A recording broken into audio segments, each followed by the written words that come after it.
Friends, welcome back to YouTube channel Chawla Mantra. तो friends, आज फिर से हम अपनी सीरीज़ में कंटिन्यू करते हुए अपना नेक्स्ट टॉपिक पढ़ेंगे। तो पिछली वीडियो में हमने सेकेंड यूनिट का फर्स्ट टॉपिक स्टार्ट कर दिया था, जिसमें हमने जो है वो कॉग्निटिव एबिलिटी को और इंटरेस्ट को ख़त्म कर दिया था। आज हम एप्टीट्यूड और इसके नेक्स्ट के टॉपिक्स देखेंगे। तो फ्रेंड चलिए शुरू करते हैं। फ्रेंड्स, जैसे कि आप साइड में देख रहे हैं कि यहाँ पे चाइल्डहुड एंड डेवलपमेंट ईयर के सारे नोट्स की पीडीएफ अगर आपको चाहिए तो इसका लिंक मैंने डिस्क्रिप्शन में दिया है। वहाँ मैंने आपको बताया है कि कैसे ये पीडीएफ डाउनलोड करनी है जो मैं पढ़ा रही हूँ। अगर आपको ये सारे नोट एक साथ ही चाहिए तो आप वहाँ से डाउनलोड करें और धीरे धीरे जैसे मैं वीडियो बनाती जाऊँगी आप समझते भी जाना और आपके काम भी आएंगे। और ये सारे नोट्स रहेंगे, ऐसा आपके लिए ईजी रहेगा, आपको लिखना नहीं पड़ेगा। बस आपको रोज़ का रोज़ एक वीडियो देखनी है और आपका सिलेबस धीरे धीरे सारा कंप्लीट हो जाएगा और आपको इजीली हैंड रिटन नोट्स भी मिल जाएंगे। तो डिस्क्रिप्शन में लिंक दिया है, वहाँ जाके आप इसको डाउनलोड कर लें। एप्टीट्यूड, जिसे हम हिंदी में बोलते हैं अभिरुचि। हमने प्राय अध्यापकों को ऐसा कहते हुए सुना है कि यह व्यक्ति तो जन्मजात से ही कलाकार है।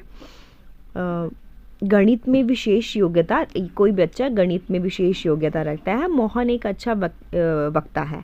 इस तरह जैसे हम बोलते हैं ना कि ये तो इसमें ना अच्छा, ये स्टेज पे अच्छे प्रेजेंट करता है, अच्छा बोलता है, कम्युनिकेशन स्किल्स इसकी अच्छी हैं, इसकी मैथ्स की कैलकुलेशन बहुत अच्छी है ना।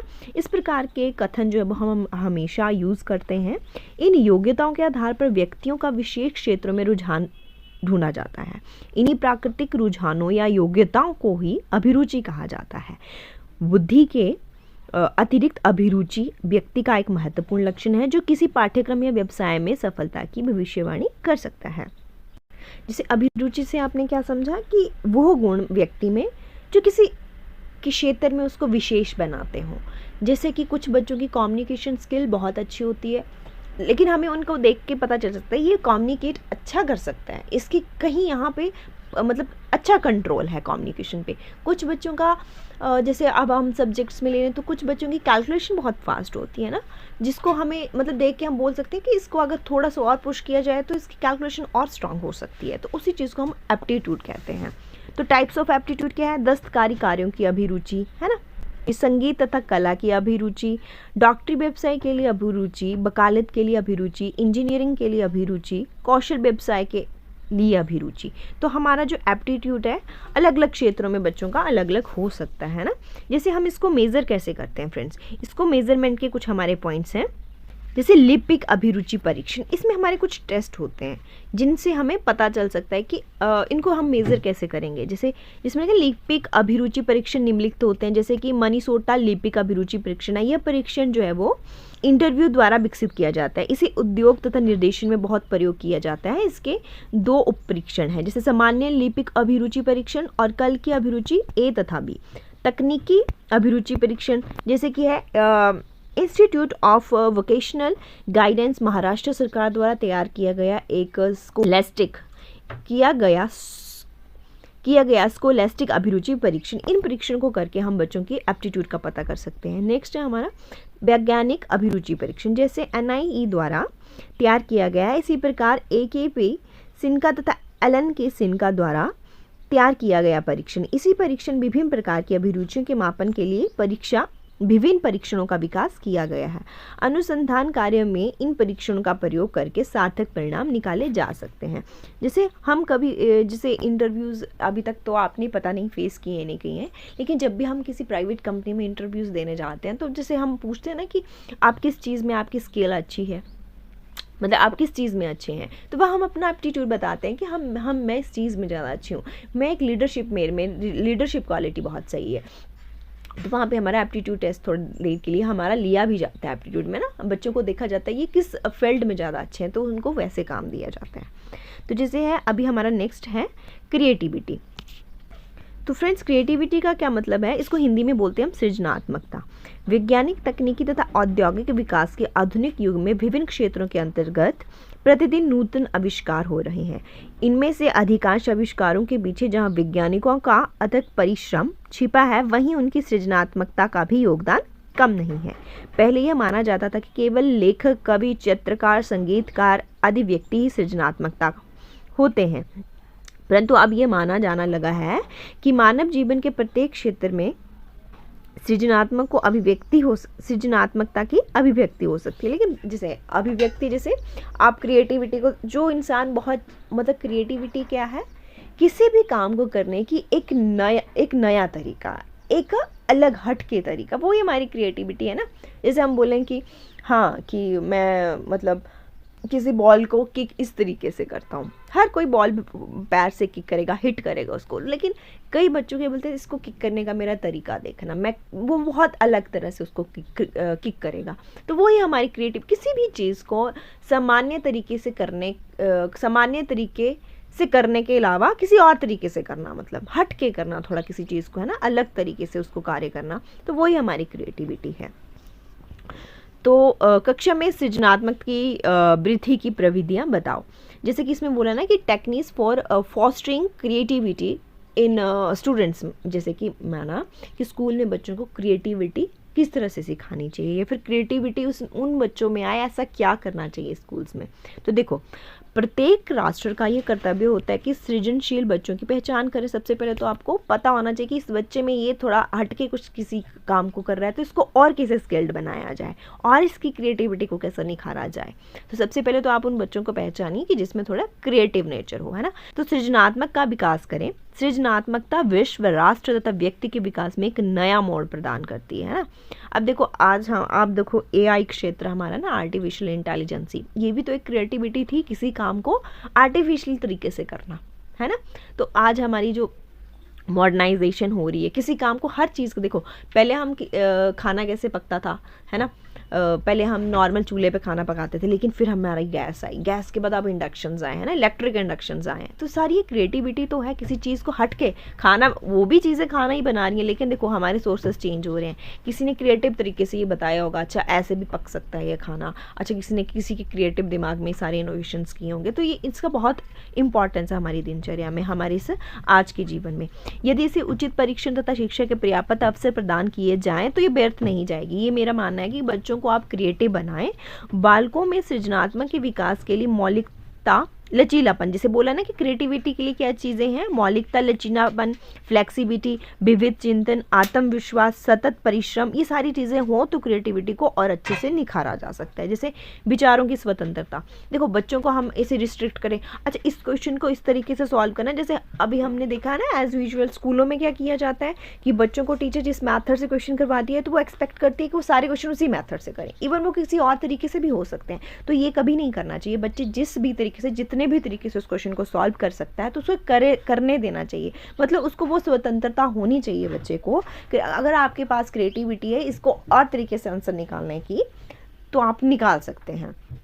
तो जैसे अध्यापक और माता पिता अपने बच्चों को पुराने घिसे पिटे जैसे उत्तरों की आशा रखते हैं, जैसे मैंने आपको बताया कि हाँ इसको आंसर ऐसे ही करना है, ये लाइन ऐसे ही बोलनी है तो ऐसे ही बोलनी है आपको, ये नहीं होना चाहिए। बच्चों को थोड़ा फ्रीडम होनी चाहिए, लचीले वो मौलिक चिंतन को प्रोत्साहित करना चाहिए, थोड़ा फ्लेक्सिबिलिटी होनी चाहिए ना, किसी चीज़ को ना अलग तरीके से फ्लेक्सिबल मोड, जिस चीज़ को हम चेंज कर सकें उसी को हम फ्लेक्सिबल बोलते हैं ना। एक घिसे पिटे किसी पुराने ख्यालातों से टूट कर किसी और नई सोच में जाना, फ्लेक्सिबिलिटी उसी चीज़ को कहते हैं ना, किसी पुरानी चीज़ को फॉलो नहीं करते रहना चाहिए। बालकों में विद्यमान मौलिकता को प्रोत्साहित करना चाहिए, तथ्यों का अनुसरण करना, रटना आदि सृजनात्मक अभिव्यक्ति में रुकावट है। जैसे ना चीज़ों को रटना ही नहीं है, बच्चों को नई तरीके से सिखाओ कि इस चीज़ को कैसे समझना है। सिर्फ पुराने टाइम में क्या होता था ना, लेक्चर मेथड यूज़ किए जाते थे, बस बोला जाता था क्लास में खड़े होकर टीचर द्वारा और बच्चों को बोल दीजिए तो कल से तुम इस चीज़ को याद करके आना। बच्चों को प्रॉब्लम होती कि हाँ हमें ये चीज़ याद नहीं हो रही है, हम क्या करें। तो थोड़ा क्रिएटिव नेचर टीचर का भी होना चाहिए ताकि बच्चे खुद भी क्रिएटिव बन सकें।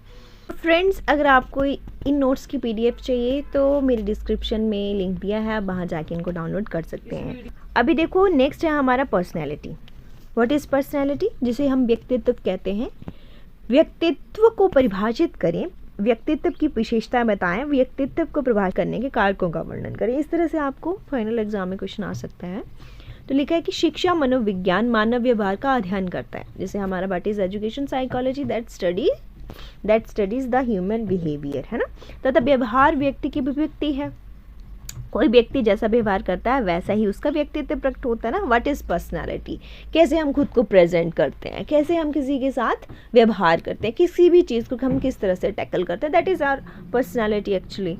तो प्रत्येक समाज तथा स्कूल बच्चों के व्यक्तित्व के विकास में रुचि लेता है। स्कूल का मुख्य उद्देश्य भी बच्चों के पर्सनालिटी को विकास करना होता है उसका, है ना। दैनिक जीवन में हम व्यक्तित्व शब्द का कई बार प्रयोग करते हैं ना, लेकिन व्यक्तित्व शब्द का अर्थ नहीं बता पाते हैं। वैसे ही व्यक्ति के विभिन्न पक्षों का अध्ययन करने के लिए इस शब्द को व्याख्या करना अति आवश्यक है। तो हम देखेंगे व्हाट इज एक्चुअली पर्सनैलिटी, उसके हम कुछ करैक्टरिस्टिक्स देखेंगे, ठीक है। फर्स्ट करैक्टरिस्टिक्स है हमारा व्यक्तित्व गतिशील है। व्यक्तित्व को गतिशील माना गया है। जन्म से लेकर मृत्यु तक व्यक्ति के व्यक्तित्व संबंधी गुणों में परिवर्तन आते रहते हैं ना। समायोजन में सफलता प्राप्ति के लिए परिवर्तन आवश्यक होते हैं। इस दृष्टि में व्यक्तित्व गतिशील कहलाता है कि it is a continuous process. हमारी शुरू से लेकर एंड तक पर्सनैलिटी सेम नहीं रहती है ना। बचपन में हमारा किसी के साथ व्यवहार कुछ और होता है, जैसे एडोलसेंस में होते हैं कुछ और होता है, जैसे एडल्ट बनते हैं कुछ और होता है, जैसे हम 40+ हो जाते हैं कुछ और होता है। तो व्यक्तित्व जो कि हमारा कईयों का निखरता जाता है और कईयों का बिगड़ता जाता है, लेकिन पर्सनैलिटी को हमेशा हमें डेवलप करना चाहिए। नेक्स्ट है हमारा व्यक्तित्व आत्म चेतना। हर व्यक्ति में आत्म चेतना अवश्य होती है ना। यह आत्म चेतना उसके व्यक्तित्व की विशेषताएं होती हैं। वास्तविकता तो यह है कि जब व्यक्ति में आत्म चेतना जैसी वस्तु घर करने लगती है तभी उसके व्यक्तित्व का अस्तित्व दिखाई देता है। मतलब कि इंट्रोस्पेक्शन, अपने आप को जानना, अपने आप को समझना। अगर हम अपने आप को समझें, अपने आप में कमियां दिखाएं, अपने आप में खूबियां देखें, तभी तो हम अपनी पर्सनालिटी को निखार सकते हैं। जिस इंसान को अपने बारे में ही नहीं पता है कि उसकी खूबियां, खामियां, कमियां क्या हैं, तो वह कैसे पर्सनालिटी को निखारेगा। नेक्स्ट है हमारा लक्ष्य निर्देशित करना। अच्छा, हमारी पर्सनालिटी को हमारा जो ऑब्जेक्टिव है, हमारे एम्स भी डिसाइड करते हैं ना। जैसे अगर मेरा एम है कि मुझे भाई अच्छा स्पोर्ट्स पर्सन बनना है, तो मेरा व्यवहार वैसे ही होगा ना कि हाँ अच्छे से स्किल, बॉडी फिट होनी चाहिए मेरी। पहले से मेरी पर्सनालिटी कैसे होगी कि body fitness is most important factor, है ना। तो मैं अपनी फिजिकल फिटनेस पे ज़्यादा ध्यान दूंगी। अगर मुझे मान लो कि मुझे एक अच्छा सिंगर बनना है, तो मैं अपने गले को साफ रखने की कोशिश करूँगी, कुछ ऐसा ना खाऊं जिससे मेरा गला ख़राब हो। तो वैसे मेरी आदतें बननी शुरू हो जाएंगी, मेरी सोच वैसे बननी शुरू हो जाएगी। मैं दूसरों को सलाह भी वैसे देने शुरू करूँगी कि आपको ये नहीं खाना चाहिए, आपके गले के लिए सही नहीं है। तो जब हमारे ऑब्जेक्टिव और एम्स डिसाइडेड होते हैं तो हमारी पर्सनैलिटी भी वैसे ही मोल्ड होना शुरू हो जाती है। वैसे ही हमारा नेक्स्ट है लचीलापन। लचीलापन तथा समायोजन व्यक्ति के महत्वपूर्ण तत्व हैं। व्यक्ति को अपने वातावरण तथा अपनी अंतर शक्तियों के साथ व्यक्तित्व में कई बदलाव आते रहते हैं, जिसके कारण व्यक्तित्व की प्रकृति गतिशील बनती रहती है। व्यक्तित्व में हमेशा परिवर्तन, सुधार होते रहते हैं। हमारे अंदर कितनी फ्लेक्सिबिलिटी है। कुछ रिजिड इंसान होते हैं जो पुराने ख्यालातों के होते हैं, जिनको आप कितना भी बदलना चाहें वो बदल नहीं सकते हैं, तो उनकी पर्सनैलिटी कभी चेंज होती ही नहीं है। अब जैसे हम कई बार अपने घर में ही देखते हैं ना, हमारे कुछ ऐसे दादा दादी, आजकल तो नहीं है, मुझे ऐसे लगता है कि सारे मॉडर्न हो चुके हैं, लेकिन वो पुराने ख्यालातों के कि हाँ कि तुम्हें लड़कियों को ज़्यादा पढ़ाना नहीं चाहिए। लड़कियों नहीं, लड़कों के मामले में भी बहुत है कि लड़कों को रोना नहीं चाहिए, है ना। लड़के तो अगर कोई लड़का रोए तो उसको बोलते हैं क्या लड़की है, क्या लड़की की तरह व्यवहार कर रहा है ना। कुछ लोग रिजिड होते हैं, रूढ़िवादी, मतलब वो बदलना ही नहीं चाहते हैं ना। तो कुछ हमारी फ्लेक्सिबिलिटी, जिसमें ज़्यादा फ्लेक्सिबिलिटी होगी वो अपनी पर्सनालिटी ज़्यादा अच्छे से निखारेगा। जो लेस फ्लेक्सिबल होगा वो रिजिड रहेगा, वो पुराने ख्यालातों का ही रहेगा। नेक्स्ट हमारा एकीकरण। व्यक्तित्व में ज्ञान, भावनाओं और क्रिया तीनों ही आपस में जैसे ज्ञान, भावनाओं और क्रिया, ये तीनों ही आपस में इंटीग्रेटेड है। हमारा नॉलेज, हमारे इमोशंस और हमारी एक्टिविटी, ये इंटीग्रेटेड है। ये सारी हमारी पर्सनालिटी को डिफाइन करती हैं। वैसे ही हमारे यहाँ पे 2-3 पॉइंट्स है, जैसे दृढ़ता, रिजिडिटी, जैसे मैंने आपको बताया रिजिडिटी वही होती है। अच्छे व्यक्तित्व की एक और विशेषता है कि दृढ़ता समाज में सफलता अर्जित करने के लिए दृढ़ता का होना अति आवश्यक है। कई बार ना दृढ़ता का यहाँ ये मतलब लिया गया है कि मुझे नहीं दृढ़ता को स्पेसिफिक वर्ड मिल पा रहा है, लेकिन जैसे किसी चीज़ के लिए आप कितने डेडिकेटेड होते हैं ना, वो भी हमारी पर्सनैलिटी को दिखाता है कि उसके लिए हम कितना स्ट्रांगली कितने एफर्ट्स कर रहे हैं, वो भी चीज़ें दिखाता है। सुदृढ़ इच्छा शक्ति, कि हमारी डिज़ायर, इच्छा शक्ति, हमारी वो इच्छा भी है वैसा करने की नहीं। अगर मैं आपको बोलूँ कि हाँ आपको जो है वो अच्छा डांसर बनना है, लेकिन आपका इंटरेस्ट ही नहीं है डांसिंग में, तो क्या आप अपनी पर्सनैलिटी को वैसे डेवलप कर सकते हैं जैसे एक डांसर की होनी चाहिए। तो वो भी चीज़ें बहुत मैटर करती हैं कि आपकी थोड़ा डिज़ायर भी होनी चाहिए उस चीज़ को लेके। तो बाकी हमारा नेक्स्ट है कि व्यक्तित्व को प्रभावित करने वाले कुछ कारक होने चाहिए, जैसे सामाजिक अनुक्रिया। व्यक्तित्व के सामाजिक अनुक्रिया का प्रभाव पड़ता है। एक व्यक्ति एक दूसरे व्यक्ति का जो प्रभाव पड़ता है ना, ये हमारे समाज का भी हमारी पर्सनैलिटी पर प्रभाव होता है। अलग अलग जगह के लोगों की पर्सनैलिटी अलग अलग होती है। संगठन का बल, अनुवांशिकता, हेरिडिटी, जिसको हम पढ़ चुके हैं कि हेरिडिटी भी हमारी पर्सनैलिटी पे थोड़ा इफेक्ट करती है ना। हम रंग, रूप, कद काठी हम अपने पेरेंट्स से लेकर के आते हैं, तो हमारी पर्सनैलिटी में वो चीज़ें भी थोड़ी, ये तो मैं बोलूँगी आउटसाइड पर्सनैलिटी, जो बाहर से देखने की पर्सनैलिटी की बात यहाँ की जा रही है। सर्वव्यापी तत्व, आर्थिक स्थिति, आस पड़ोस। सर्वव्यापक तत्व, इस विचार के अनुसार व्यक्तित्व जो है वो विभिन्न शारीरिक तथा मानसिक क्रियाओं का योग माना जाता है ना।